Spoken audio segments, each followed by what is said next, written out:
guys. Hello, hello. Hello. I'm going to split the difference in the microphone. Sorry for being away. Didn't do it purposely. Is this a harpsichord? Yeah, this is yeah. It's a. What just happened? Did I just turn it off? What on earth just happened? Hello. I was gonna make a joke about how this is a movie thing. I'm having some issues. Having more issues than normal. Okay. I'll figure this out at some point. Hi guys, how are you?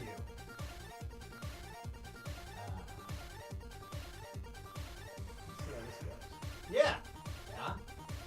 And also. Yeah. Welcome. Hi. How are the chiptunes? And how are we? How's the volume? This is a Renaissance fair, and it will be treated with respect. Turn up on that harpsichord. Let's get it popping. Yes. Yes. I can't hear you, but I can hear you, but can't see anything. This is what it's like to be blind. Yes, you can only see expertly created Photoshop background. The green screen is dying from the bottom. Yeah, that's definitely a good point. And I don't know if there's anything we can do about it. There we go. Jeff fixed it. He fixed it. Hi guys. Boy, yeah, something weird is happening with the green screen. Hold on, I'm gonna turn this. Let's see if we... Oh. Volume is great. Just come out of the pitch black room so you can see. Okay. Yeah, that's a little better. Yeah, we're good there. So the Submarino. I did see. I think. Let's do that. Let's do that real quick. Let's. Goodness gracious! What a crazy thing. I don't know why the internet died when it did. I'm glad it came back. I just got Thanos.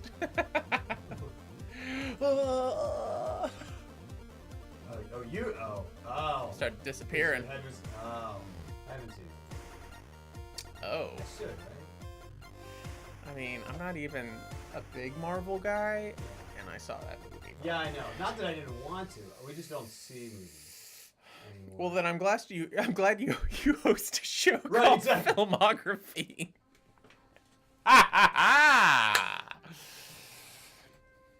Yes. Thank you.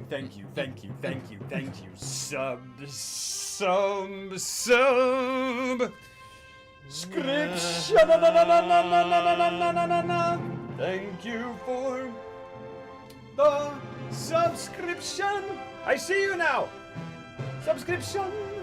Thank you. Spider-Man is your son. Does that make you Aunt May? Is that why he calls you Aunt May? Thank you so much, Scorp, for those Wow, chip 18 tap. months. That's like 2 whole babbies. 2 whole babbies. Give me a 2 break, entire Lover babbies. Kappa. Thanks for being humble and awesome as always. Oh, come on. You're gonna have to do the dance again because I can't see anything. Also, Also, Fallout playthrough when? whenever I buy it, I don't know. Hi, everyone. How's it going? Oh man, forgot that these things. I just don't ever, Hi. Nope. Hi. There we are. There we go. Hi everyone. Thank you so much, Scorp, for those 18 months of unbelievable sport. How are you, guys? Can you hear us both? I feel like I'm yelling. Hello. I feel like I haven't seen Marvel Spider-Man. They're talking about Spider-Man. That's the only, I feel like one of the few Marvel movies I actually haven't seen.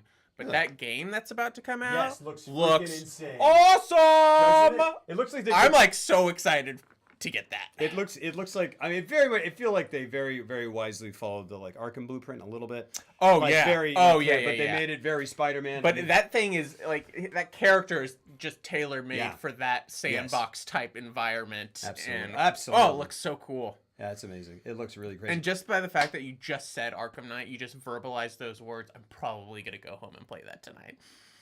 It's that infectious. I go through periods where I'll play like all 3 of them, and I'll be like, wow, those are amazing. Yeah. And then I'll forget about them, and now I'm probably going to go home. Arkham City even more than Arkham. I mean, Arkham Knight is amazing, but Yeah. Arkham City is. Yeah, I love Arkham. I miss Arkham Knight. I miss him. I was. You know what's weird is I was streaming him, and I feel like maybe it's kind of like not. I'm not. they may not be the best stream games for me, just because I kind of like taking it slow and just sort of whatever. Oh, that's all I zone do. out into the game. Yeah, I just like going around. Yeah, and It's not even about the missions. Yeah. Oh yeah. But then I have to do all the missions, all of them. Right. Arkham's so great. Why go home and play it when you can stream it?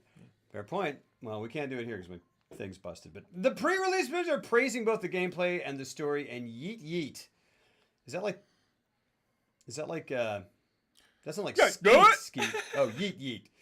Put some Jägermeister with that Red Bull. They're games you can just go back to whenever. Yeah, I really want to play. I'm trying to get amped for the next 2 hours. Yeah.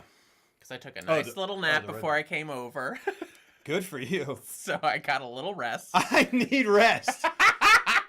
So much. I know. Can I just extract it from the veins in your neck? Hey. Okay, Mom. Yeah, wait, what? Oh, you're calling Honey your mom because she said put some Jägermeister with that Red Bull? I hope. I don't know. I don't. Let's get crazy. Yeah. You kids, you keep me young. Hey, so earlier someone said, I see you. So what's this?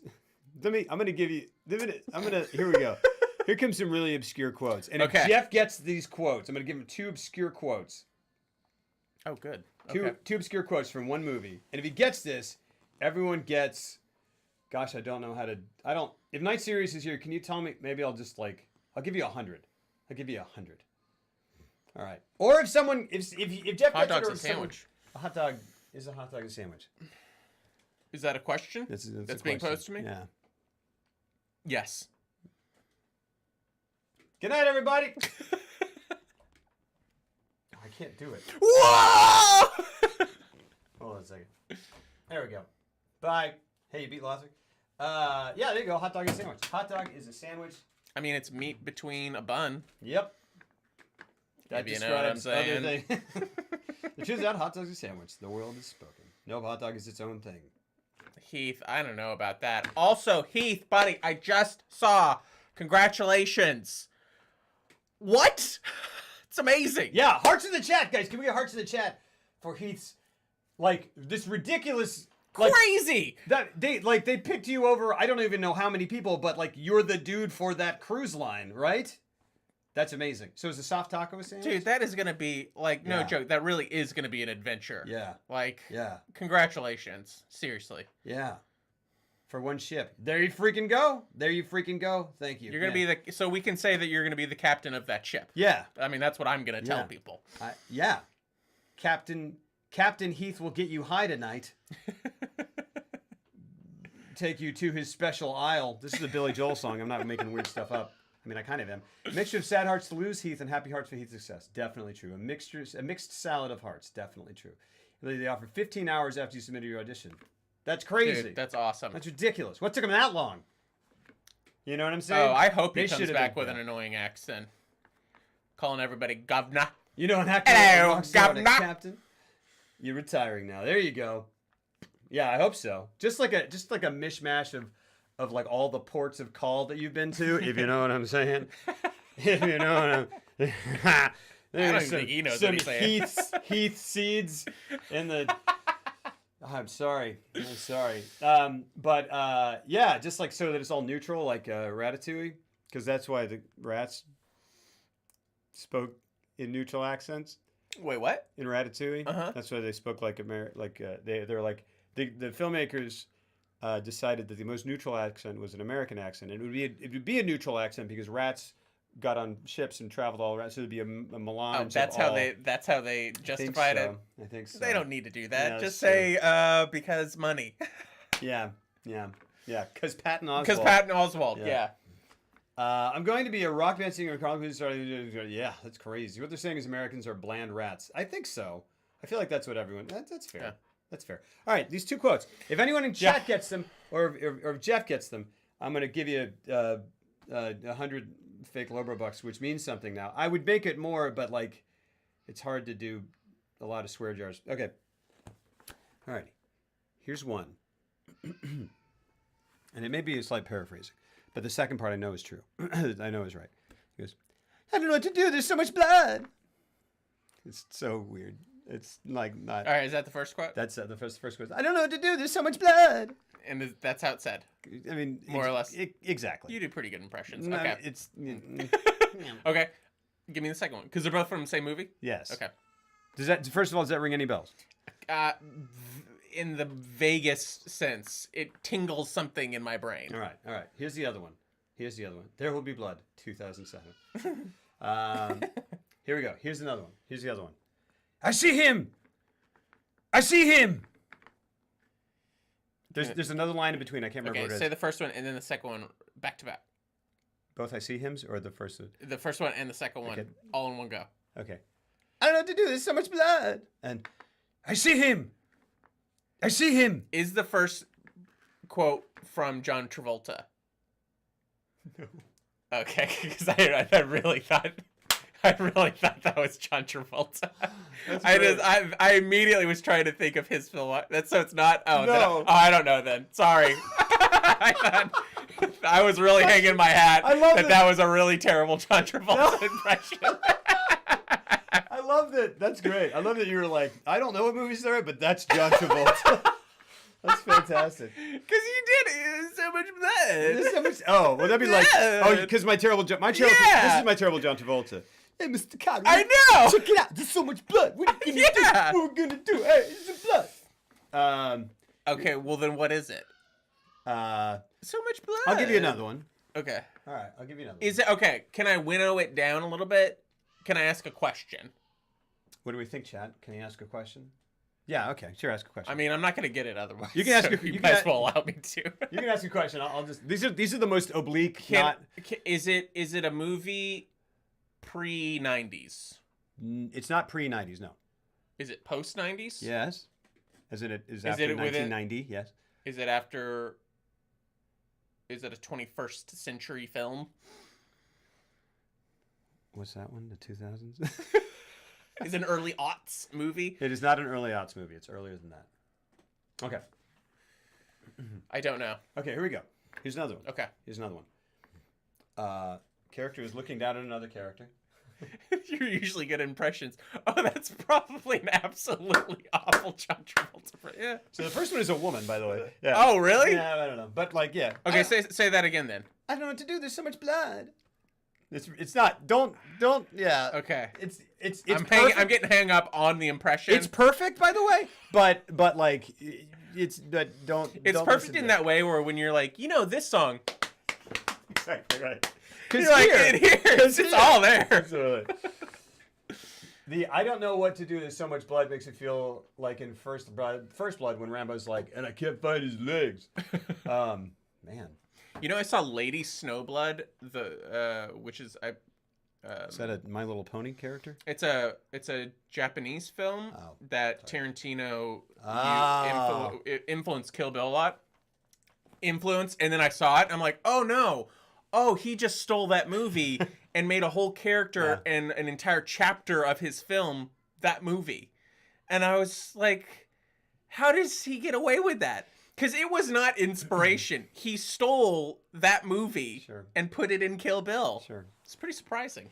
So it's weird, like, because it's like he takes these movies that we would never see, that I would never see. And then like curates them and goes, this part from this movie, this part from this movie, this part from this movie, and like puts them together. It's like a collage. I know. It's just. He does. I always thought that it was more of a direct. He was like, heavily inspired, but in that case, and it made me. I'm like, okay, now I want to do a deep dive on his entire filmography and like really analyze Pulp Fiction and see where he's pulling from. Yeah. Because I found out that the whole hypodermic needle is from something. He ripped up that whole story verbatim from. So in Taxi Driver, the guy who deals the guns to when De Niro goes to buy guns in the suitcase. You talking to me, Mr. Cop? When he goes to buy those guns, and he opens up the suitcases, and there's the guy in the hotel room. He's like, well, this one will do this, and this one will do this. So that guy actually, he wasn't an actor. He really did that. Oh, wow. And like Scorsese just knew him because he also dealt drugs. Wow. And so he was like his drug dealer. And Scorsese did a whole documentary on him because he was just such a colorful character. And that hypodermic where he had to inject somebody, it's in that documentary. And he tells the full story. and almost verbatim, it's depicted that way in Pulp Fiction, which I thought was very interesting. Yeah. And this kind of parlays into what we're talking about, what we'll be talking about tonight, because Peter Bogdanovich got nominated for Last Picture Show for the script, and he even himself, like, I think he gets a writer credit, but is it an adapted screenplay? Oh, okay. Yeah, and McMurtry, Okay. it's like him and McMurtry, yeah. I thought he made changes. He wrote it because No. he basically just whatever. Yeah. Sorry, that was a whole weird. No. tangent. Give me another line. Sure, because this is what we need to spend time on after the internet died. I'm sorry. I'm okay. Here we go. Okay, so there's a character, and he's looking down at another character, and other characters. And this is like too much. Other character. This is it. Hold on. Oh darn. I don't know. So it's like, here's the situation. There's a character, and other characters are asking this character to relay what that character is saying to them. Okay. And he's saying things, and he's saying, he can't, whatever, something. And then that character says something that's a bad word, and he goes, oh darn. No? I don't know. Anybody? Okay. Does anybody know? Maybe I've just seen this movie more than other people. The character who speaks... So the first actress is... Well, you know, because, like, I don't know who the second dude is. First actress is no clue. The Giant Worm movie. Are you just hoping there are enough Giant Worm movies out there that... Tremors? No. The first actress is Beth Grant, who's in... Who's in nothing for me. I know she's in well, this doesn't matter because this is too. She's in. Have I seen this movie? You definitely have. Okay. You love this movie. What? I love this movie too. This is just a weird. So These are much just blood. the weird parts. Yeah. Oh darn. So the guy who says "Oh darn" is Cameron from Ferris Bueller's Day Off, Oh darn. and he's looking down. Speed. Yes. Speed. Hold on. Hold on. There's so much blood. Yeah. Is she the woman from No Country? Yes. Okay. Yes. Okay. Yes. Got it. All yes. right. Yes. Yeah. And I think the Whoa, it's weird how my brain just you just opened up a little thing, and I'm like, oh yeah. And it's the bomb under the Then I think is it an Asian lady? And she tries to get off because he has to look underneath. Yeah. And then he looks back up. Well, he's at that. So like different parts. At one point, I think it's the lady tries to get off, and it blows up. The bottom, and she goes, and she's bleeding. And she's but the oh darn thing is I think he's under the bus. Yes, yeah, right. Yeah, and he's looking up, and he goes, "Fuck me." Yeah. And he goes, "Oh darn." I always liked that part because he's gripping it in such a way that I was so impressed because I knew Keanu Reeves from Bill and Ted. Yeah. And then to see him, and when he's hanging Yeah. on, like his muscles, the camera's like, are "What's banana- up?" Like Yeah. he's got 9 veins Yeah. popping out, and I was like, wow, he's so muscular. Yeah, and he's like, "Ugh." And he's on that sled. Yeah. It's so great. I forgot that movie even existed. Really? Oh, Speed is great. When we do Speed 90s is action, awesome. when we do 90s action, I feel like we're gonna definitely do Speed and We should Face do Off because Speed- they are the kings of 90s Oh action. yeah, but we should do a Jan de Bont, Speed and Twister. Twister. Boom. Jan de Bont, who is Paul Verhoeven's DP. Yep. Well, you were born in 95. Well, it came out the year before. I wasn't born in 71, and I'm just sorry. Speed is great, and I'm sorry. You're right. There's no reason you should watch it except that it's fantastic. Twister is so good. Twister I did not like, and then... Food. That's great. It's the best. That's great. And it's, yeah, and that's why, man, oh gosh, there's so many... It's just so weird because, like, It's got a great he Lisa did Loeb 2 song of the in it. best summer blockbusters of all time. Yeah. Like, I would consider Speed is and great. Twister, like, top tier 90s, Twister's like, great. in the top 5 of those. Like, what would you put above those? Of 90s action? I think Face Off and Bad Boys have to be up there. Yeah, I would definitely put maybe Face The Off. Rock. Oh, yeah. Armageddon's kind of a different thing. Yeah, I hate watch that movie. The Rock is legit great. I love that movie. I love Armageddon. Well, I haven't seen it since I was I in saw high it school. like last month. It's terrible. No, it's not. It can't be. It's terrible. It can't be. Dude, It's not. You can't look. I love it. I know. Don't get me wrong. I've seen Yeah. it a million Yeah. times, but you Don't can't wanna say close my eyes. like here, this is a graham cracker. This is a little animal cracker. The gazelle traipses across the savannah and into Liv Tyler's breast for no reason. Isn't that God?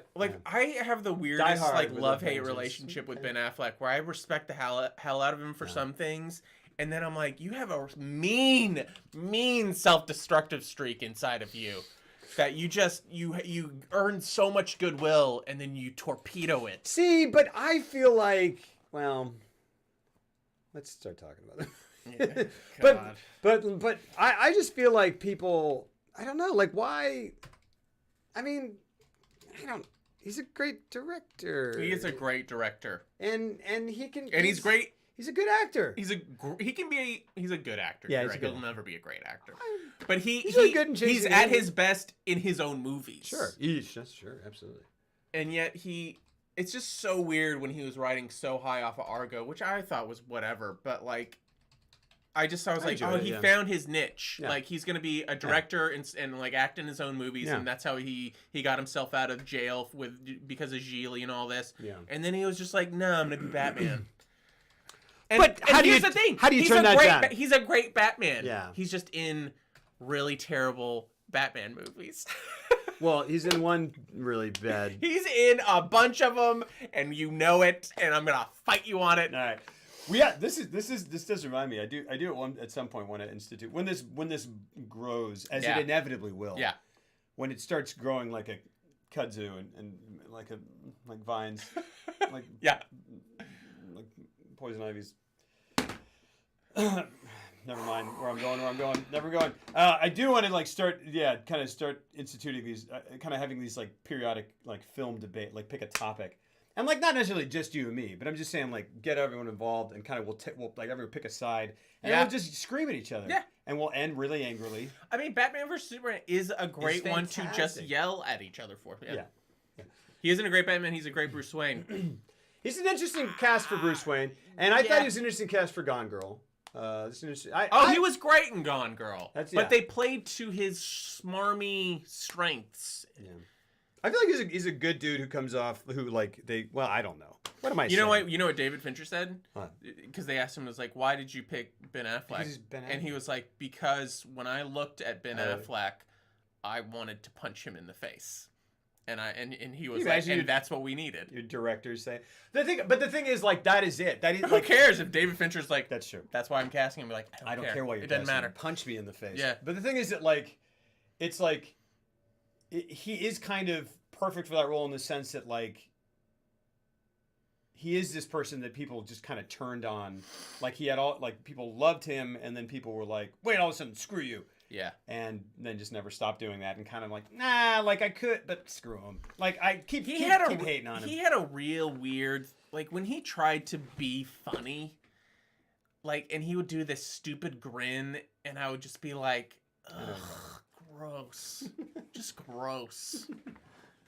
And there'd be this, and like, it's totally unfair and I get it, but guess what? I'm going to do it, and I'm going to throw that vitriol at him. Yeah. Because he can take it. Because he's the Batman we need.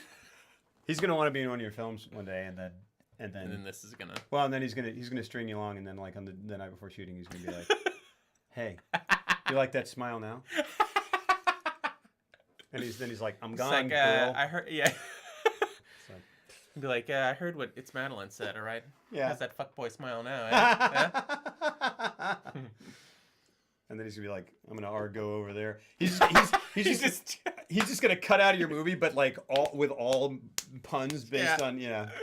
And he's like, I'm sorry, I'm a real forces of nature. And you're like, wow, you dug into that. You got like, forces of nature. He's like, I was only gonna do this for the paycheck. No! Oh! Paycheck was when I was like, okay, I'm done. And same with John Woo in that sense too. I was just like, is that a John Woo film? Yeah. So I get Paycheck confused with Changing Lanes. Changing Lanes is a great movie. Yeah, like it's a great movie. I've not seen either of them, and then the other day I watched the Changing Lanes trailer, and I was like, interesting. I forgot about Changing Lanes. That's a great movie. Yeah. Okay, we totally derailed. Boiler Room. Is that good? Yeah. See, I haven't seen that either. Great movie. We dare decide what we look like. We've got a punchable face, better leverage that. Sure. Hey, let's talk about. You know what? I need a little refresher because it's been a little while since. Let's watch a. Oh no, it's gonna make it hard to. Let's watch a trailer for the Last Picture Show because I'm stupid. Let's do it. Let's do it. Let's just do it.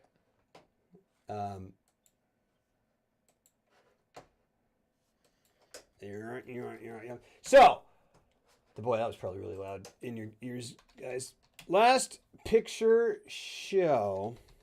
Last picture on the left. Last picture before they died. I hope that's the title of something and not what I'd be looking up.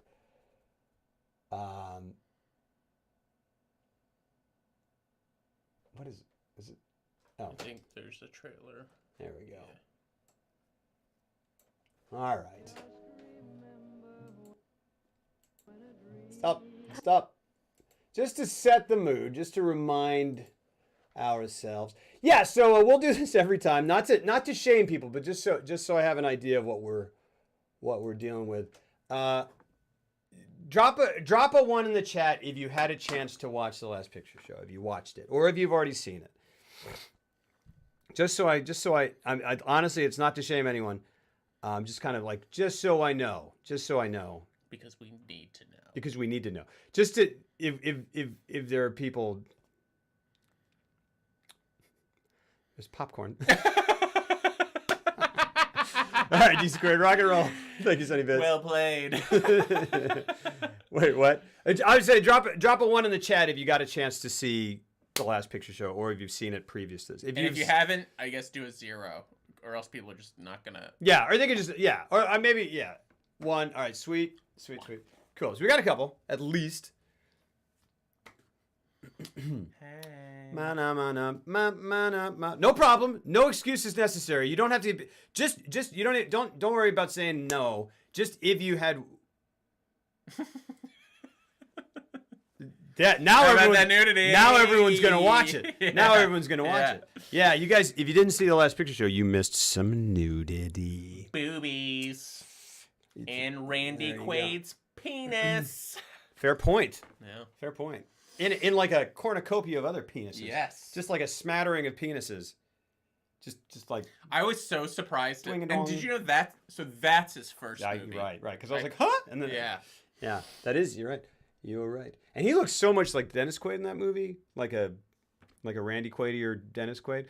If you. Oh no. Really? You don't think so? Well, if you go back and watch. Oh, when I look at, are they brothers? Yes. Oh yes. Oh, I didn't know that. Yes, very much. Oh well, that's so. I mean, it makes very much. Yeah, very much. Like so. more, they shared the same uterus. Wow, that's so crazy. Yeah. Because boy, it's just like Dennis got all the goods, and Randy. Oof. Yeah. Wow. Wait, what are you saying? Well, they're just it's almost cartoonish how Dennis looks like a Prince Charming, and Randy looks like the one you keep in the tower. You know what I mean? But hey, he made that work. If you got a punchable face, leverage that shit. Yikes. Well, sure. I watched the Bad Schwarzenegger movie with friends this weekend. There were tits in the beginning. I missed them, and there weren't tits for the rest of the movie. You're talking about Total Recall. Probably. Oh, well, let's not say that's a bad Schwarzenegger movie. Oh. Okay.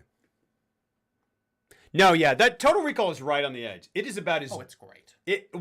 So it's as bad as it's as dumb as a movie could be, and still have me being like, "This is awesome," because it is awesome. It's awesome. It's awesome, but it's like I would say it's like you took a movie and shook it up in a thing and just went and set it on fire and put some boobs on it, and you're like, "What?" Because I would even say like Commando's more of a. Yeah. Even that, I love Commando, but even that, I'm just like, well, that's Heat. an actual bad movie. Yeah. Cool off. Yeah. No, let off some steam. What is he? There's so many. There's so many. Because he throws the dude through a pipe and then he's like. I mean, the montage of him. I mean, that's where all those cliches. Yes, it's great. Stem from. It's great. All right, so hold on a second. Let me see if I can do this because I don't think I'm. Okay, here we go. Here we go. We're gonna do this. Yeah, and then that's working as intended. And we're gonna go here, and we're gonna do this, and we're gonna go. Hold on 1 second. 1 second. This is great. This is just like watching TV, right, guys? Right, guys? All the movie shows you watch on TV. We stop this. Okay, here we go. There we are. There we are. And here we go. We're gonna move, actually, I'm gonna move this over here. That's gonna be good. That's good where it is. Here we are. We're putting on a little. Here we go. Wind capture. Can I have some window capture music just in your heads, guys? Just hum to yourself. Burr burr burr burr burr burr burr burr burr burr burr burr burr burr.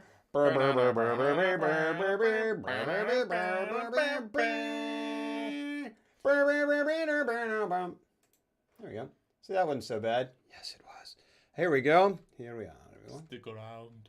Stick around. Yeah.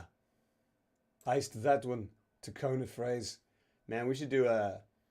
We should like look up or we should do a thing where we like do Schwarzenegger one-liners and be like, see. What's your favorite Schwarzenegger movie? What, my favorite Schwarzenegger movie? Yeah. I mean, like, are we counting Terminator 2? Cause, I was just gonna say. Because like that's so that funny because I was like, should we count Terminator movies? Because like that's not Yeah. What's that? Mine's T2, so we can't count Terminator. Yeah. It can't be. And honestly, probably Last Action Hero. Yeah, I mean, he like, is genuinely great in that. And that, but also Kindergarten Cop. Interesting. Yeah. I haven't really watched Kindergarten Cop. We're gonna do an Ivan Reitman series. Is that Ivan Reitman? Oh yeah, Ivan Reitman is the genius who saw Arnold Schwarzenegger and was like, I think he can be funny. Yeah. And he can be. He is very funny. He has tremendous charisma. Here we go. The Last Picture Show. Oh, that opening shot is so good. And melt your cold, cold heart. Tony Bennett's Cold, Cold Heart was on everybody's hit parade. Elizabeth Taylor was getting married. Boys wore ducktails. The police action in the Far East was Korea. And Anarene, Texas, like other small towns, is approaching the end of an era.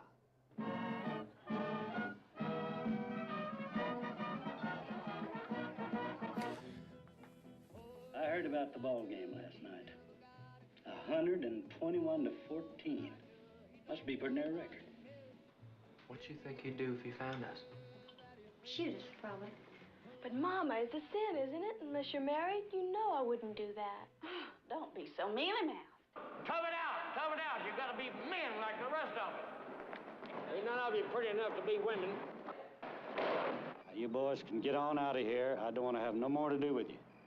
I've been around that trashy behavior all my life. I'm getting tired of putting up with it. This is so much. Oh, quit prison. I don't think you did it right anyway. Honey? What?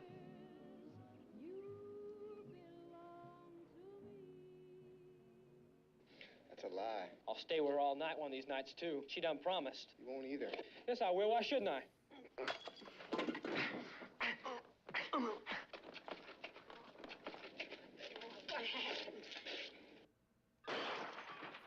I'm not sorry for you.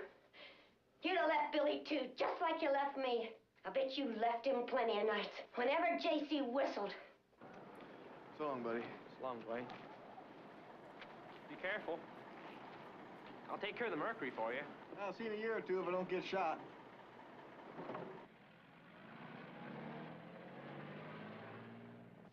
You wouldn't believe how this country's changed. Dead or alive, you are coming with I reckon the reason why I always drag you out here is probably I'm just as sentimental as the next fella when it comes to old times.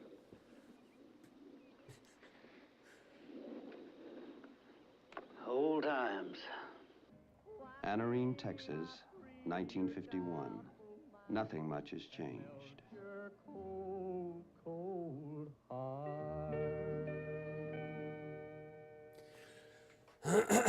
So a couple of things to keep in mind about that trailer. Thank you, Sarah Molina, for that follow. Thank you. Thanks for being here. I wonder if that's the real trailer. It's just so crazy how trailers have changed I over know. the years. Because that 70s trailers just make the movie look. First of all, they show you the entire film. Yeah. And second of all, they have a narrator like that. And it just makes it look so antiquated and so dated. Yeah, And especially with a movie like that. That didn't do justice to the greatness of what this movie is. That was the whole movie, right? Yeah, totally. And that's kind of why. Did we show the Bonnie and Clyde trailer? Like I tried to. Some of these movies, as we get later into this stuff, I'll be like, okay, cool. I'll just post the trailer to show you guys. But some of these 70s trailers, they're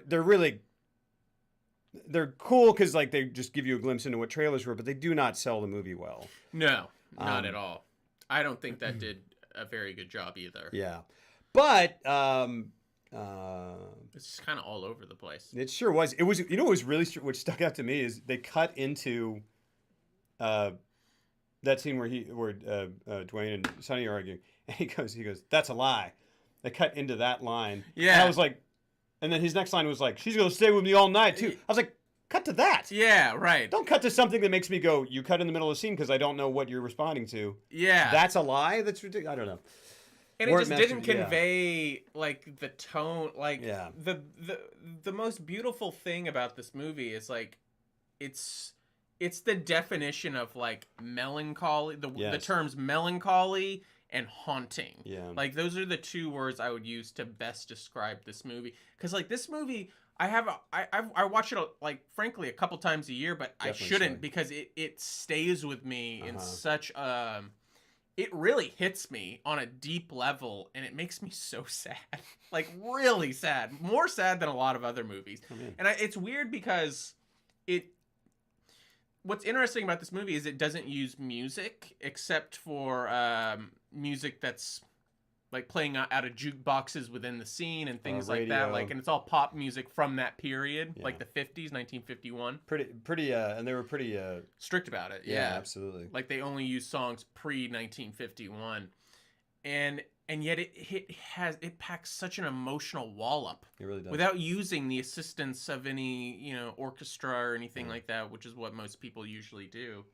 And I think that's why like it just has such a realistic vibe to it, and I don't know, it's such a sad film. It's beautiful, it's so artful and so beautifully made, but it is so sad. Didn't Blue Velvet? Yes, she wore blue velvet. It could, if you've never watched it, anyone else who's going to blubber shower tears. Yes, lots of country, definitely, because that's what was going on. By the way, guys, here's the film turn for you. Music. And we kind of touched on this last time, but music that originates from a source that you can see on the screen or that is within the film. In other words, music essentially that the characters can hear as well, that's scoring the scene, is called diegetic music. D-I-E-G-E-T-I-C. Music that is not, for instance, when Indiana Jones is running away from the boulder and it goes dun dun dun dun dun dun dun, and he doesn't go, what the hell is that? Yeah. That's my Harrison Ford. Just so you know. Elsa, honey, you gotta give me your hand. He just sounds confused. You gotta give me your hand. Yeah. Come on. I don't know. Is it D-I-E-G-E-T-I-C? Yeah. So it's like if and sometimes music seems to be non-diegetic and becomes diegetic. Like it'll be playing, and sometimes it's a mix of both. Like sometimes it'll be playing one scene and then you get to the next scene and person turns off the radio, and so that went from non-diegetic to diegetic. Or you'll see a person, sometimes they do a thing, sometimes they'll do the thing, like the non-diegetic diegetic joke is like someone sitting in the car and there's this sad music playing or this pop or whatever, and they're just kind of thinking in the music, and then they reach over and turn off the radio and it stops and you go, oh, I get it. Right. So this is a movie, D-I-E, yes. So this is a movie, and like I think I said about 5 Easy Pieces, which was incorrect. But this one uses only diegetic music as far as that. So exclusively. Music. One of those diegetic music throughout. Yeah. And I haven't seen American Graffiti. I saw it once a very long time ago. I'm looking forward to it. Yeah, I'm looking forward to revisiting George that Lucas, too. baby. Yeah. George Lucas. Jar Jar Binks is going to be there. Whatever. Let's see. Let's just dive into it. Sure. Yeah. So Last Picture Show. There we go. The Last Picture Show, made in 1971, directed by Peter Bogdanovich. Oh yeah, sorry. The one other thing about that trailer that doesn't do that kind of works against it, unfortunately, especially in that style of trailer, is that the movie is shot to look and sound like a movie. At least in my, I haven't read this officially, but it just feels like it was shot to look and sound like a movie from the 50s. From the 50s. Because this that's movie when it was made takes in place. 1971, Yeah. and I mean, you see Jeff Bridges in it. Granted, he's a teenager, but I mean, Speckers. it was very intentional to make have this heard that. movie look from that time period in terms of not only just the black and white, but the type of lighting they use. Like, by shooting in black and white film stock. Mm-hmm. Like color film stock has much more like a higher quality to it. So even using actual black and white film stock, it just makes everything look a very certain way. And that movie looks, I remember the first time I saw it, I thought it was a movie from like the 40s. Absolutely. I really thought that. Yeah. Which is like, I mean, I think very much on purpose. How about a nice little summary of D? Yes, we will. D squared. Hold on a sec. 1 second. And the sound in the 70s in movies was a little touchy and kind of touch and go, but the sound in this is a little funky and makes it feel like the 50s. I think it's the same, but because it's matched with that image, you immediately think it's a little, because it is. I mean, you're right. Agree, yeah. What is the director trying to convey in general with using diegetic music? It depends. Sometimes it definitely has a purpose, and other times it doesn't. I think. Well, I mean, I don't know. If it's a distinct choice, which generally it is, I feel like usually they're trying to say something. I think for this, he was trying to kind of put you in the world with the characters. It's absolutely trying to convey a time period. Yeah. It promotes a higher sense of realism within that world because you're not using additional orchestral music or anything to heighten the emotion. You're just, particularly in this movie, which is a very quiet. Yes. You know, they use silence to convey emotion and to a wonderful, powerful extent. I agree. So it's a very specific choice usually. And it also kind of, I guess we should have done a summary before, because now we're kind of starting to talk about, or at least I'm about to say, but because it takes place in this Texas town that is desolate, kind of empty, with essentially nothing there, nothing to do. I feel like I think that choice to not embellish it with anything, and just kind of like, this is where you are, and then these emotional things happen, and it is sort of, to me, it's the director going, here's an emotional beat, deal with it. Yeah.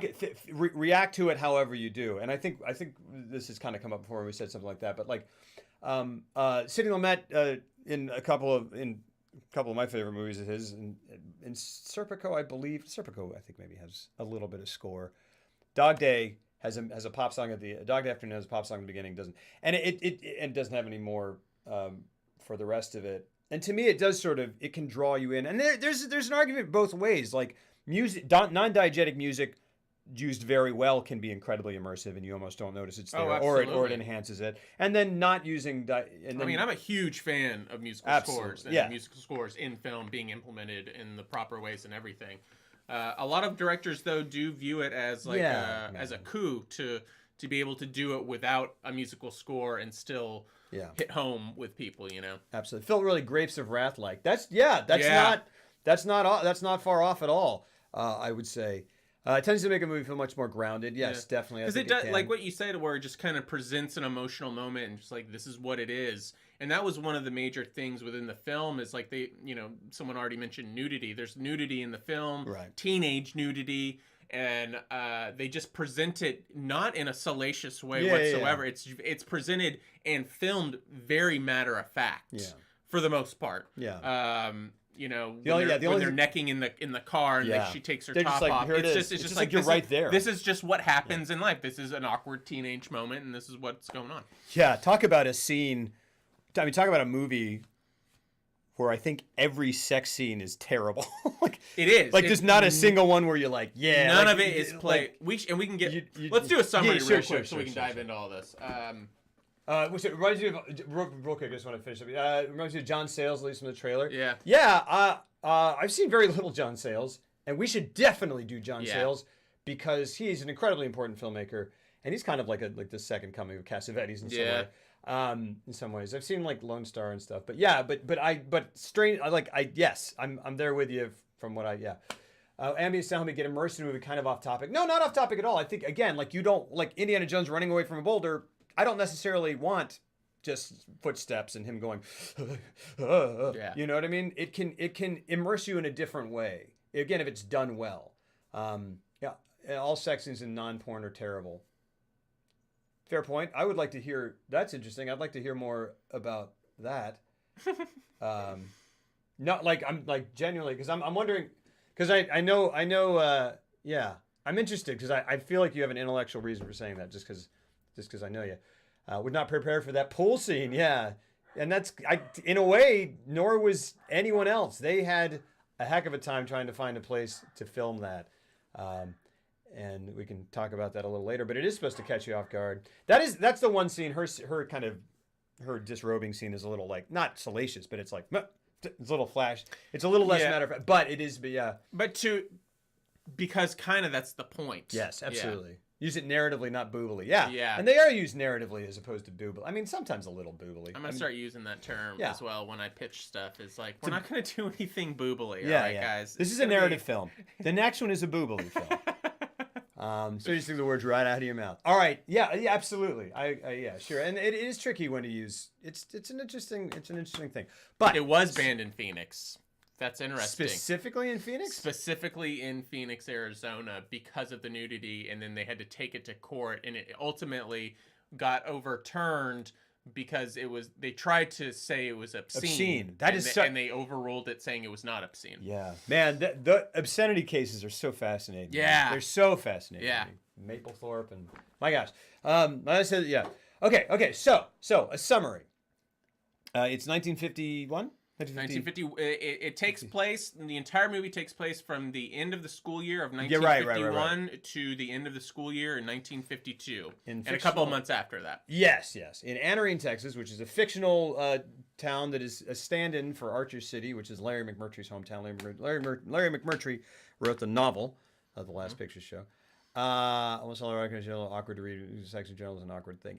Yes, absolutely. I mean. Dead or alive, you are coming. No. That's what I usually say. You got it. Yeah. No, yes. I mean, absolutely. Especially sex with someone you haven't done that with a lot, and especially at a young age when you're like, this is the thing, man. This is this is the world. So I cannot screw it up. It needs to feel and look and sound and. Smell all my else sexy encounters are just like the sex scene in Out of Sight, where I got that music, and then we're just undressing across from each other. And J-Lo's there for some reason. And George Clooney. Yeah, and you're just like, hey guys, I liked you in Out of Sight, and they're like, you have to stop saying that. And that's George Clooney because he can't say ing. And I'm like, you have to stop saying that. Go ahead. Yeah, you're like Danny Ocean. And Kupita Ganjan, thank you for the follow. What about Sex and Basic Instinct? That's Paul Verhoeven. We'll get to that. Yeah, it's pretty. Yeah, that's meant to be. It's aggressive, titillating. Yeah. Oh yeah. Yeah. Anyway, so high school kids in the throes of graduation. They live in a Texas town where nothing happens. Nothing happens. There's a pool hall. Yeah. There's a movie theater. Yes. That has one screen. There's a diner. Mm-hmm. And that's it. And everybody's boning everybody. And everybody is boning everybody. Yeah. And so the whole movie is about not only these kids, but the kids' parents and the odds and characters that kind of populate this town. Just desperation, really. And it's just quiet. It's just all these characters having these quiet, desperate moments where they're reaching out, trying to have human affection and human interaction, and just, some going to most of them going to desperate lengths to either feel something, like because they're old and trying to regain something from their youth, or vice versa, where it's these kids just kind of stumbling through, trying, like, sexually awkward, and just they're out of high school and they're kind of burgeoning into adulthood, and they're trying to grapple with that. And some teens are getting with adults, and adults are getting with teens, and it's this whole thing. But it's And it's like a lot of salacious material, yet it's handled in a very subdued, very artful, and just melancholy way, like the whole way through. And like one character in particular, his name is Sam the Lion, and he owns the movie theater in town, and he's kind of the heart and soul of this little town. And he's played by Ben Johnson. Ben Johnson, yeah. And boy, yeah, is he incredible. Yep. Won an Oscar for it. Won an Oscar for it. I recall there was one particularly bad line of erotica I read once, where they described the sound made during orgasm as a screech somewhere between a police siren and a beached seal. Yeah. Yeah, that's not going to do it for me, but sure. That seems, yeah. I haven't seen this movie. There's one guy who's constantly desperately tries to connect with someone who's constantly rejected. I like to know I'll be able to relate to this thing at least a little bit. Yeah. I mean, yes. There's I think a couple of them. Yeah. It feels like, yeah. Fair people, so yes. I actually with a pal, we agree that this movie is kind of like what depression feels like. Sure. I mean, it's so desperate, it feels so hopeless, but it's great. It's beautiful. I'm gonna look up pictures of people in the movie and show them to you, so that you. Oh, nice. Dramatic monologue. Sam the Lion. I'll use that next time. No, I won't. So let's see here. This is going to take too dang long. But it's interesting because Ben Johnson, who plays Sam the Lion, who is kind of the oldest character in town and the wisest, and he's kind of like this old cowboy, rugged dude. Mm-hmm. And he as an actor, he was in a lot of John Wayne movies, and he played John Wayne's sidekick in a lot of John Ford pictures. And he was very against being in this movie. He really fought it, and he just did not want to do it. And he kept telling Peter Bogdanovich, he was like, I don't want to do it. There's too many words. Yeah. There's too many words. I don't want to do this. And he also was like, I don't want to say the he thought clap. It was He's a little dirty. He thought it was a dirty picture. Yeah. But eventually, Peter Bogdanovich called John Ford and said, I need him. Yeah. And John Ford's like, hell, I'll call him up. John Ford, one of the old Hollywood dudes, but like one of the greatest and most revered filmmakers of all time. Huge Western filmmaker. Who again had worked with him a lot. And there's a document. Did you watch the documentary? Yeah. Yeah, it's great.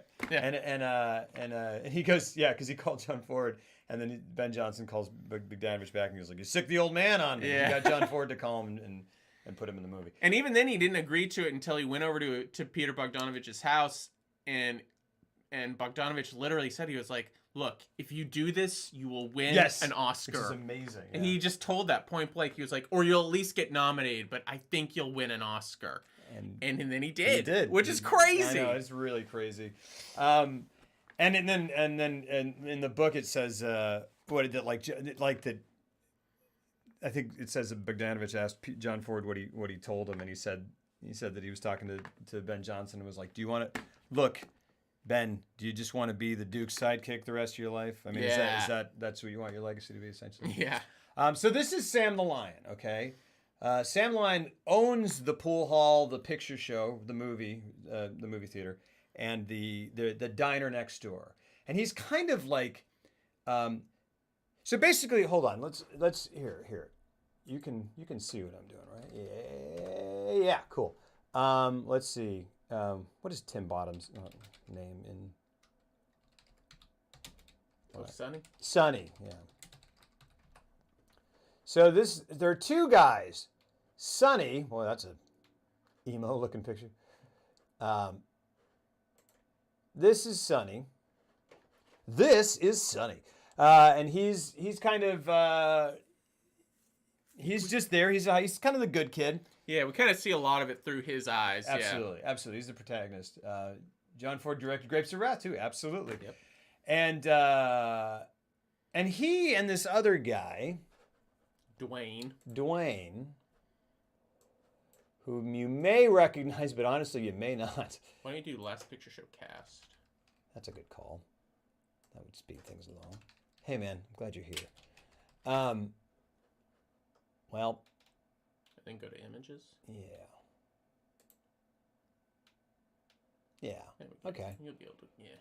There he is. There's Dwayne, right, roughly here. The dude. Right? Jeff Bridges in what really in the movie that made him a star, I feel like. I mean, like he was very young. He was Lloyd Bridges' kid. If you've ever seen Airplane, the guy who puts or is that Hot Shots? That's in Hot Shots. Lloyd Bridges is in both Airplane and Hot Shots. In Hot Shots, he puts the handkerchief through his ear. Through his ears. I forget that too. That Lloyd Bridges. Yeah. But then early on, he was very much like Leslie Nielsen. He was kind of like a straight actor, and he was in a show called Sequest. You're right. It's Sea Hunt, I think. And I mean, he was a TV star, movie star. I'm glad he was off to Destiny 2. Oh, okay, rock and roll, Wolf Rat. And his sons really, Jeff Bridges, Beau Bridges, whom you may know from the Fabulous Baker Boys, or not Jerry O'Connell's dad and Jerry Maguire. Gosh, I'm really. Oh wow, yeah. I'm really pulling the. I don't know. Sea Hunt. Yeah, Sea Hunt. So they were his kids, and they showed up on TV shows and stuff. But this was the first time Jeff Bridges kind of was really broke out. And then you have Sybil Shepherd here. Sybil Shepherd, right? And this is her very first movie. Yes. Right here, I'll circle her face. And Peter Bogdanovich, literally, they were trying to cast her character of JC, and he saw a Glamour magazine, in a store. And I've heard both. I've heard that he saw it, and I've read that Polly Platt saw it. I've seen both, so I don't know. Really? Because he said he saw it. Well, a lot of people say that Polly Platt, who is Peter Bogdanovich's wife at the time of making of this movie, that on set, there was a lot of talk afterward that it's he's getting full credit, but she directed that thing as much as he did. Sure. Yeah. And Polly Platt is a. I think she's been Oscar nominated. She probably was Oscar nominated for this. Polly Platt is a legendary production designer. She, designed the sets. Production design is essentially everything in front of the camera that is not the actors, basically. I mean, would you say that's fair? I mean, it's sets, it's costume. Sets, I mean, yeah. Like the three heads of a movie are the director, the production designer, and the director of photography, right? Like those are the kind of departments. But they're very responsible for the physical look of the absolutely. film, and then the cinematographer works very closely with them, and because he figures out how to light what the production designer is putting on screen via props and blah blah blah. Yeah, and so production design is stuff like sets or locations or props, set dressing, costumes, really, just again anything that's really not the actors that you see in the movie. She's in Taxi Driver as well, absolutely. She's also in Moonlighting, if you ever saw that, and the show and the mid '90s sitcom Sybil, which is what I knew her from. That's what I knew her from too. And I was like, this was Sybil Shepherd's first movie, absolutely. She was on the cover of Glamour. I was going to say she was on the cover of a Glamour magazine, and as I've read it, Peter Bogdanovich saw it in on a newsstand somewhere and was like, "That's her." Yeah. And he was like, "Find me this." He ripped the cover off, put it on the poster board in their production office, and it was like, "Find me this girl," because she had this very kind of good-natured smile that I was also a little I bet you could find it. Yeah, well, and I saw it, and I was like this weird grin. I've heard that picture described so many times in watching that and reading that and then reading it years ago and stuff, and then we finally looked it up and we were like, oh, I know that one. I was like, really? Because it was this mischievous sweet, but also kind of conniving, perhaps. And so sorry, just for background, they're looking for her. So the main characters basically are Dwayne, who's Jeff Bridges, Timothy Bottoms, who is Sonny, these two high schoolers, and then JC, who is Sybil Shepherd, who's this young woman who really kind of turns the head of anyone who comes into contact. She's the prettiest girl in town, and she just kind of people just and it's essentially over the course of the movie she will. In Peter Bogdanovich's words, she will play with men. And kind of almost like she doesn't even know that she's doing it, but she definitely does. She knows. But she's the prettiest girl in town, and she knows it. Yes. And she's just uses it to her advantage. She just wants the best. She's like, she just wants the best deal. She wants the best. She wants the best gig. She wants to nail to land the best and thing possible. And that's all her aspiration. And she is cutthroat, but I think it's born out of youthful ignorance. Sure. But she's pretty ruthless. She does some pretty ruthless stuff, but I think again it's born out of youthful ignorance. Yeah. I agree. And then you have Cloris Leachman, who plays the teenager's PE instructor, I guess you would say, the basketball coach. Right. She's the wife to the basketball coach, who is in essentially a loveless marriage. There's something. Yeah. Who ends up, I guess we can just say it, having an affair. That's like the main arc of their story, is having an affair with Sonny. This is it, I think. Yeah. Which I was like, I mean, sure, okay. I'll say this: it worked out great because she's perfect in the movie. She is great in the movie. I don't get it from this necessarily. She looks like she's 15 to me, but anyway, yeah. But it worked. Yeah. And so we've got these. Here we go. Hey, honey. So here they are. This is Sonny, this is Dwayne, this is JC. And she and Dwayne are dating at the beginning of the movie. Hey, honey. That's weird. And then we've got Sonny, who it's hinted at, and then later we kind of find out more clearly that Sonny, like every other male in Anarene, Texas, is in love with JC or has a crush on her. I'm going to close this thing right here. Sorry. I don't know why that happened. It just happens. I came on this side. Yes, it was Sybil Shepherd's first movie. Yeah. And so basically, I mean, the opening of the movie, or the early scenes of the movie is basically these two dudes kind of running around. And everyone they see, like every 3 to 5 to 9 seconds, they run into someone who's like, when are you boys going to learn how to tackle? Yeah. And I love it. It's just, they're like, apparently they're on the football team. And I wanted at some point, by the fourth person who said that, I wanted it to just be like, we're the only 2 people on the team. And we're playing 10 people. And it sucks. Did you guys just start talking about this? Yeah, basically. Why? That's his wife. Oh, yeah, sorry. This is my wife. You've been here for 2 hours. Yeah, we talked about some other stuff. Okay. Oh, and also he was. Did you play video games together? No, I played video games, and he was. Made him watch? No, he was just catching up. And stuff. I was catching up. Catching up on what? And the reading. This. You're reading? This. Reading this. Yeah, you're reading the book. Yeah. We're to prep for this. That's my wife. Nickname for Lobo's wife doesn't put her in terms of a guy twice removed from her. It feels really disrespectful to call a Lobo wife. Also, hi to this unnamed person. I mean, do you want a name? Yes, please. Carl. All right. Carl. No, Lobo wife is fine. What do you want? What do you want your name to be? I mean, this is Jeff. This is Akasha. There we go. Did he want? So yeah. So they're running around. The only game in town, literally. I mean, the only things to do in town are complain about how terrible the football team is, which these two guys are on. Watch a movie every once in a while when a new one comes in, or go back and watch the old one. Go watch the one.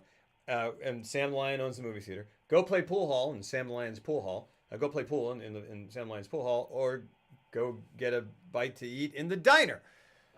Sam the Lion's Diner. Sam the Lion's Diner, which is basically, from what I see, completely run by Eileen Brennan, whom you might recognize as Miss Peacock in Clue. Yeah, dude. She's there are fantastic. so many people in this movie. Like Ellen Bernstein, like the cast of this and what they went on to do, all of them. It's crazy. Ellen Burstyn was already someone, right? Not really. Not really. I mean, I think Alice. I almost want to say Alice Doesn't Live Here After anymore was after this. It was. Yeah. Because I thought that was before too, but no. Like everybody kind of broke out right after this. Well, look, there's the boobs part. Remember, she talked about you can't put a still from the movie without the. Oh yeah. But that's a production still, though. But yeah. Well, that story you about watched it, Bogdanovich offering burgers him at the diner, which I had that. offering Ellen Burstyn any of the female roles. Yes. If she wasn't already a name, that seems like pretty trusting. Like, Yeah, I mean, Well, he said he had never done it before, but he was just like, "Well, you're great," and I think she had done more stuff than probably anybody else at this point. Let's see what she had done. Yeah. But this was the movie that I think really. It was this, and then her work with Scorsese right afterward that kind of was the 1-2 punch, I feel like. Now, Ellen Burstyn. So, Ellen Burstyn, this is Ellen Burstyn. She's JC's mom, so she's another denizen of this town. You may recognize her from Requiem for a Dream or The Exorcist. She's the mother in The Exorcist. Negligent tortfeasor. Scription. All right, we're making. Sorry, we are kind of truncating these sub alerts. But thank you so much, Negligent, for those 18 months of unbelievable support. Thank you so much, my friend. What do we got? What do we got here? She had done mostly TV. Okay. But she had done a lot of TV. It looked like. Was it Tropic of Cancer? Yeah, she'd been around for a while. She had an wow. Broken out. And then she did Last Picture Show, and then King of Marvin Gardens. King of Marvin. I really want to watch that. When did she do? That's Jack Nicholson. Great movie. Bruce Dern and Ellen Burstyn, and Ellen Burstyn is like apparently amazing in it. I've never even heard of it. Oh, it's great. a BBS. Say it again. The King of Marvin Gardens. Thank you, Negligent Tortfeasor, for those 18 months, my friend. How are you, dude? My she mom was in worked The at Exorcist. a restaurant called Marvin's Gardens, owned by Mr. Jim's. You know Mr. Jim's, right? Mr. Jim's Pizza. Yeah. From DFW. Whoa. She worked for Mr. Jim. We still order Mr. Jim. Oh yeah. Yeah. We're like, it is the best. But she worked for Mr. Jim. He owned Marvin's Gardens. Wow. And my mom managed it, and he gave us a rocking chair that we still had because she had a crush on my mother. Wow. He could have been my father. I could have been eating pizza too. We're in Anarene, Texas, where the big deal is I really missed the boat. Things haven't been the same since Mr. Jim the Lion went away. Well, that's crazy that yeah, Alice Doesn't Live Here Anymore is after Exorcist by a year. At least released, but that's crazy. I thought that was like 69 or something. Have you seen it? No. Alice Doesn't Live Here Anymore. Once when I was like 16. Too young to appreciate it. Linklater's father-in-law in Austin Summer, he gave his drunk. Lighting was oh really yes, cool. you did. That's awesome. I did. Yeah. Well, it's kind of hard to miss because he does some pretty crazy stuff at certain points. Honey Place. Talking about that Jack Ryan. Advertisement. You get free bits if you watch it. I bet he's good. Like he's an interesting dude. You get free bits on Amazon. It's just you hard on Prime. because Harrison Ford. I just associate Jack Ryan with Harrison Ford too much. See, Jack Ryan is not a character that I'm like, no one touched Jack Ryan. Oh, I'm not saying that. I'm just saying because he's been. I associate that character. Sure. I do. Yeah. It's not that I hold that character in high regard. It's just that I associate it with Harrison Ford too much. But it's been because then I saw Ben Affleck do it. And I was like, Ben Affleck, no. Because it's been Affleck. Stop. It's been Affleck, Harrison Ford, Alec Baldwin. Oh yeah, Alec Baldwin, Hunter for Red October. He did a great job. He did it Matt before Damon? Harrison Ford. No. Tom Cruise? No. Chris Pine. In what? A movie called Jack Ryan? No. Right? I think so. Yeah. Okay. Yeah, I'll buy that. Was Crispy? Alec Baldwin, we did, yeah. Requiem for a Dream, yeah, it was crispy. Yeah. That means good. Oh, why? Because crispy food is delicious? No, because we're old. Huh? It's like young people talking. Okay. Yeah, I don't. But I don't. why did they choose I don't that know. word, those youngins? Ask them. In Hunt for Red October, he's Jack Ryan. Yeah, there you go, Sonny Bits. Jack Ryan's nothing to John Clark, who isn't in this show, so I have no desire to see it. Okay. I don't know who John Clark is. Anyway. JC's mom. She's got it going on, right? She's all you want, and you waited for so long. Ellen Burstyn. JC's mom is, she's just fantastic. She's fantastic in this movie. I love her so freaking much. This performance is unbelievable. She is just like everyone else. She's trapped in a loveless marriage. Yep. She married for money. She's married to the richest guy in town. She's just who owns the oil field that everybody works for. Yes. And then she's having an affair with one of the oil workers. Yes. Who ends up. I guess we kind of need to connect let's wait and then because let's introduce people. Okay. Because this is very kind of like it's almost operatic. It's almost like it this, is. There's a lot of things like relationships that we have to but then yeah. It's like this generational sort of almost like gosh darn it, Wuthering Heights almost kind of like just this legacy of the things that people have done in the past hanging over. I mean, it's really. Or as soon as you're all young. No, I'm just trying to explain quickly. I don't know what crispy is. I don't know. But I guess that's all the major. There you go. That's all the major players. Well, so we get and then so Ellen Burstyn, right? So she's in heat and caged in this town like every other effing human being in it. She just feels like her life is passing her by. In heat about a human is kind of gross. Well, I'm just it's not about the particular humans they sleep with. They're just restless. They're restless. Yeah. I just need to do something to make my life mean something, or to feel alive because they just I gotta admit that scene with JC and Dwayne was. Which one? Which one? I mean, which one? Yes, it's great. Jeff Daniels in that scene. If it's the one you're talking about, where they Jeff Bridges. Yeah, Jeff Bridges. He's great. Which scene? I mean, he hasn't said. I think it's the sex scene. It's the sex scene. Yeah, which he's so great in that movie. He's just like what did he say? Like I didn't mean to. Or it's great. I don't know what's happening. I didn't know what happened. There's so many real moments, but the way he plays that, where it's like. With so much embarrassment, but just trying to get out of the room. Absolutely. And he just keeps saying, "I don't know what happened. I don't know what happened. I'm sorry, I don't know. I just gotta get." He goes, "Oh, you say that one more time, I'll kill you. And I'll just bite you. I'll just bite you." It was so well done, though. Like, because that felt so. He's like, I don't know what happened. Like kill a hobo. He didn't say anything but that. Yeah. And he doesn't try to explain anything. It's traumatizing. She throws like her shoe at him and it hits him in the head. He doesn't flinch. Yeah. He just goes, "I'm sorry." Okay, wait. I don't know what happened. Now, did he not get it up, or did he come early? I think he couldn't get it up. Okay. Yeah. This is Cloris Leachman, and we mentioned before she's the wife of the basketball coach, and I guess that's when the movie starts going. So hold off on that for a second. Who else? Hold on. Last picture. Did you show Sam the Lion already? We did. Yeah. We did show Sam the Lion. Gosh darn it! Which? I mean, I just mentioned her, but what's her name? Not Ellen Burstyn. Miss Peacock. Genevieve. No. That's her character name. Oh, Vivi. No, not Vivian. Darn it! But her name is Genevieve. Yeah. Yeah, there we go. Genevieve.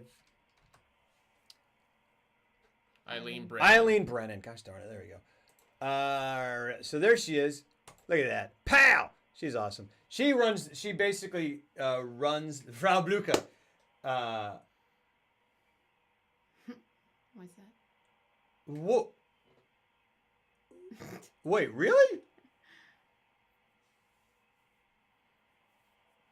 Eileen Brennan is... It's been a while since I've seen it. It's not Madeline Kahn. It's Madeline Kahn, isn't it? Yeah. Oh, okay. Yeah. Okay. Frau Blucher from Young Frankenstein. Who's Madeline Kahn? Oh, Cloris Leachman. Oh, okay. Eileen Brennan basically runs the diner, which Sam the Lion owns, and they come in. No, you're Madeline. Right, there you go. Oh, no, Terry Garr is the hole in the hay. Okay, whatever. We're just going to move along. So this is Eileen Brennan. She runs the diner. And anyone else? Whoa, Timothy Bottoms looks way different. Yeah, he also played George W. Bush in That's My Bush. Oh, wow. Yeah. Oh, that's crazy. Oh, yeah, Billy. Which is played by Tim Bottoms. It's his brother.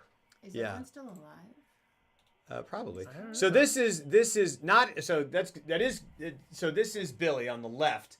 This is just a boy who doesn't speak. He's kind of in the care of Sam the Lion, although he's not his son. He's just another. There's this kind of sort of theme of like I mean, definitely these children who are just kind of unparented. Tim Bottoms and Jeff Daniels, because like you never really see their parents, but you know that like apparently Sonny, from what you can tell, only has his dad, and he sees him once. And someone goes like, "How's your dad?" He goes like, "I don't know." Like, and he just sees. Wait, they say he's like, your dad needs to get off those pills, Yeah. Oh, I didn't really. Yeah. I don't remember that. Genevieve. Oh, okay. Eileen Brennan. And so, and there's this like, and then Jeff Daniels like kind of just lives with his mom, but like in this shack, which you kind of see later, and he doesn't. There's just no. There really are no parental kind of role models, because even the what's that? Oh, noticing that extra. That's Heath's microphone. Yeah. So even the parents who are like there are just not parenting. I mean, sort of. I mean, like. I mean, for the most part, yeah. Yeah, Ellen Burstyn is kind of the most like engaged parent, and she's. But even then, like, yeah. she freely admits, even at the end, like. I think she has a rather low opinion of her own daughter. Absolutely. It's or not even a low opinion, but she calls a spade a spade. She's just like, that's what my daughter is. Yeah. You shouldn't get involved with her. Yeah, she's like a shark. Yeah. But it's because she told her to be. Yeah.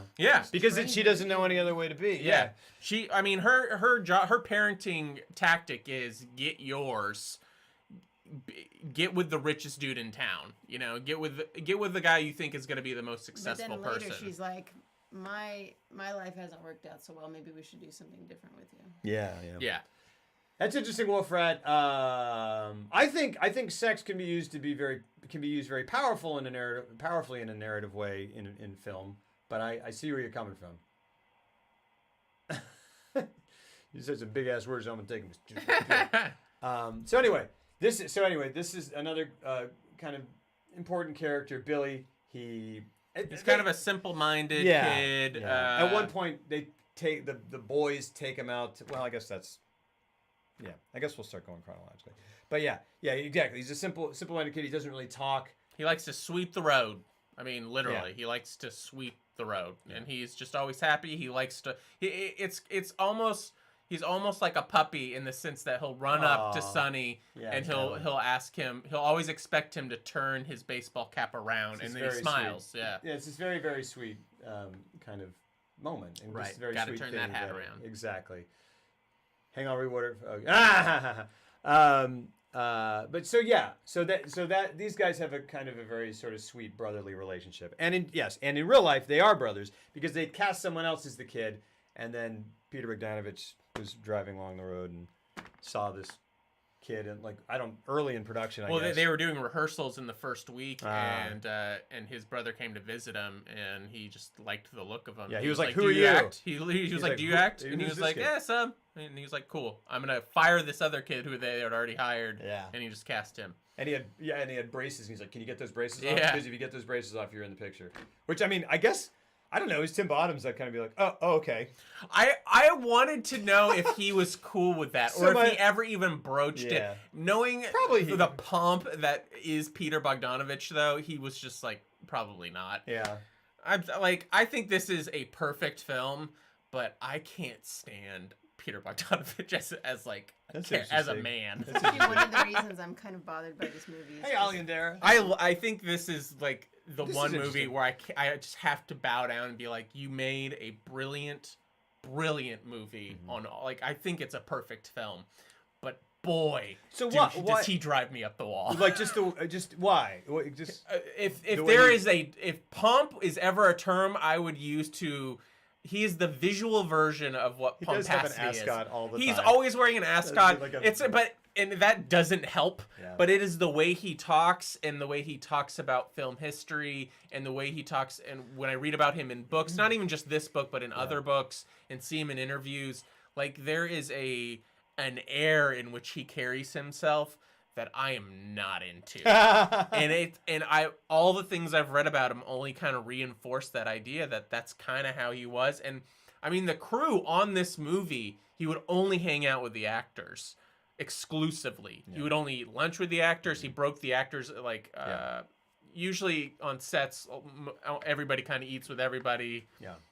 you try to build an atmosphere, a friendly atmosphere. He was like, no, cast eats here, and I eat with the cast. Yeah. Crew, you guys eat. I don't really care where you eat. Yeah. But the crew hated him. Yeah. The crew hated him on this. And I think he was. I mean, he he said he was kind of. He was like he was aware that he was doing it, but it's what he it's what he needed to do because he wanted to. He was the acting, and was he what wanted was to be. About. He was especially at this point in his career. He was like 31, and he wanted to be the great direct. I mean, he was good friends with John Ford and Orson. He had made a documentary about John Ford already. He was good friends with him. Orson, he was great friends with Orson Welles. Yeah. Orson Welles was living with him in his beach house or whatever, and he wanted to be that director. He wanted to be a great director, and he lived that part. Like, he was living a part. Yeah, true. And Orson Welles is why the movie's in black and white, because he was talking about something he wanted to do with a certain depth of field, and he's like, but I can't get it in color. And Orson Welles was like, do it in black and white. He's like, they'll never let me do that. And he was like, well, just you never know. Ask him. And so he went back to Bert Schneider. But this is another BBS movie. This is on the heels of Last Picture Show. I'm not Five Easy Pieces. Sorry. Yeah. Which is what we watched before. And he, how you doing, Ali and Dara? How's it going? And Bert Schneider and BBS, who prided themselves on being auteur friendly and auteur kind of it's almost insane. They were like, all right, yeah. He's like, and what he told them was that he thought it would help capture the period better if it was in black and white, make the acting better, which I also agree with. Yeah, I do agree. It sounds crazy. It sounds crazy, but I think you get away with more, especially in the way that with this kind of black and white photography, because this very much looks like a movie made in the 50s. Mm-hmm. It really does set you up for, like, psychologically, your brain's just like, oh, I'm expecting a certain type of performance. Right. And by just not doing that performance, you're immediately like, wow, that is so real. Yeah. Like, it really is a kind of a brilliant way to undercut an issue if you ever have acting issues. Yeah. You said you didn't like Peter Bogdanovich just because of what we know about him, or you know him? Watching that documentary again, I just don't like the way he speaks about himself, and that's so funny. It doesn't bother me, but I guess I'm just an asshole. I don't like him. Yeah, I don't. He just seems to realize how important he is in terms of film history, and he's hyper aware of it. Which, whatever. I mean, he made some great movies, but you know. Thank you, Alien Dairy. Yeah, that is good advice. Stay Hydrated bot comes in here and from time to time reminds us to stay hydrated, which I haven't. I need to. So thank you. So I guess we'll like a little bit about just briefly. Again, this is all gleaned from this book, but like Peter Bogdanovich, like he was the first, like his parents were immigrants from, gosh darn it, Serbia? Oh, I don't know. He's an Eastern European country. And they came over. I mean, he had kind of a very sort of, not that this, I mean, people have bad stuff happen in their lives and whatever, but his parents brought him over, or no, they came over. I don't know if he was born in the United States or not. I can't remember. I think but his dad was a painter, and he loved painting rotting fruit, so they had rotting fruit in his room all the time, and he loved the colors and just did it. And then his mother, they gave birth to a son before Peter Bogdanovich, and then, like, just the most tragic thing I can imagine, his mother accidentally spilled boiling water or food or something on his older brother, on Peter Bogdanovich's older brother, and he died. Oh my God. Yeah, and the father kind of, according to Peter Biskind, I mean, I don't know, maybe he got this from Bogdanovich or whatever. Maybe this is big. I don't know whose perspective this is, but the book says his father never forgave her. She never forgave herself. The father kind of never really paid any attention to Peter, or never really kind of gave him the time of day. And the mother he was never an adequate replacement for the other son. So he kind of just kind of lost himself in movies and just went and watched movies and just absorbed everything he could about movies. And then met up with Polly Platt. You know, came to L.A. and just they sort of kind of started absorbing movies together, and they just found everything out. They just found everything out about all the directors. They might have come to LA. I think they came to LA together. Sorry, this might have been in New York. And they started watching movies and just getting all the information they could about just diving into all the important directors of the day. And they started interviewing these directors for magazines. They were kind of essentially film critics, film journalists, film commentators, started. And when they went to these interviews, these directors were just so incredibly impressive. They knew so much about their bodies of work and all this stuff, and they kind of sort of ingratiated themselves in that way. Not that they did it connivingly. No. I think they just loved film, and then they loved these people, and then these people were like, "Well, that's cool," because there aren't a lot of people who feel that way or that know this much about us, and so they started hanging out, and then they kind of started hanging out in director circles, and then got introduced to John Ford and that's just so crazy. Which is crazy. It's crazy. He was just like, I really love John Ford. Yeah. And then I'm like, oh, now I'm hanging out with John Ford. I have his phone number, and I call him comes over to our house, and like he'll convince actors to be in my movies, and Orson Welles lives in my pool house out back, trying to get movies made, and is commenting, like helping me out. Like it's so bizarre. How weird to be like, oh, I'm trying to make a short, and then just call up Orson Welles and ask him for advice. And he's like, I'm trying to make a short too. Yeah, right, exactly. Do you have any money? And honey, please. Well, while we're waiting on that second, so he and Polly Platt, BBS kind of somehow got wind of Bogdanovich. And he had made a movie called Targets, which was reasonably well regarded. And they sort of were like, hey, what do you want to do next? That stuff you said about the mom killing the son situation channel and Billy dying in the movie. Sure. I mean, well, that I would assume that's part of the novel. But I'm sure that played in, Yeah. I mean, because I'll say this much. Peter Bogdanovich has said that that's the most emotional scene in the movie for him. Absolutely. So that's an interesting to know that now. Yeah, and it truly is one of the most emotional moments in the movie, but that's really interesting to know.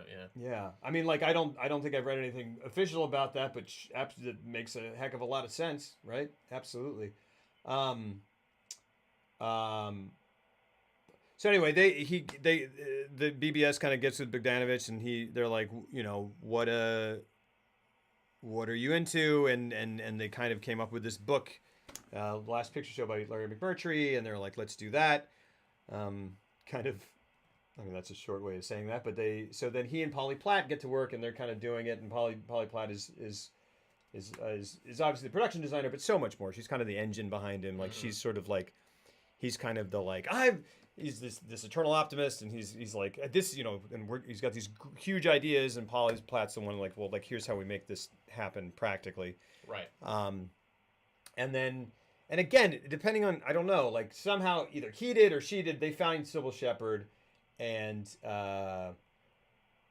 he's like, and she becomes kind of in a sense his muse sort of for this movie and others, and he's just kind of like, she's JC. She is the story is that she came in to read or meet with him, and she was playing with a rose that she'd gotten from like the room service table or something, and from the order, and she was just kind of toying with it while she was talking to him, and he was like, he just had this thing where he was like, that's the way JC toys with men, or what, you know, and like kind of absently, but she's kind of, it's very precarious, like she could destroy it at any minute. Yeah, he said he was like, I thought that rose would wilt over and die. Yeah. Like, because Yeah. And so then as the movie goes on, he realizes, and Polly Platt kind of was afraid of this, that he is, and it feels like gossip, but I feel like it's just kind of like sort of a thing that gets, it's a Hollywood story that gets passed around, and in a sense it's part of the story because of JC and the character of Sybil Shepherd is he becomes infatuated with Sybil Shepherd, and she with him, and it kind of, it split up his marriage with Polly Platt. It's a sad thing, and is that part of like, it split up his marriage during production. Yeah. Like, and she knew it. She knew it was happening because he was showing up to their hotel room that they were, Polly Platt and him were sharing because they're husband and wife. And he was showing up in the evenings later and later. And then eventually he wasn't coming home at all. and they had a huge fight about it, and they had it out, and he admitted that he had an infatuation with her, and that she made him feel young again, and, you know, all these things. And then I have this quote that is vicious, but, like, too real. Because at one point in an argument, he screams at her, "If you're so unhappy, why don't you go home?" And she says, "Go home to what? Go home to think about you fucking Sybil? It's my movie as much as yours. Yeah. You can only feel for people on celluloid. You have no concept what it's like in real life to feel grief. Picture it in a movie, Peter, and maybe you'll get it." Dang. Oh! Dang. Aka awkward indeed, pitches. That is so vicious. Yeah. But I get it. Yeah. Oh shit, that's a fight. Yeah. Yeah, that's. I thought that was like, I was like, wow. I mean, put that in a movie because that's great. Yeah. Yeah. But I mean, I'm a filmmaker too, and like, I fully admit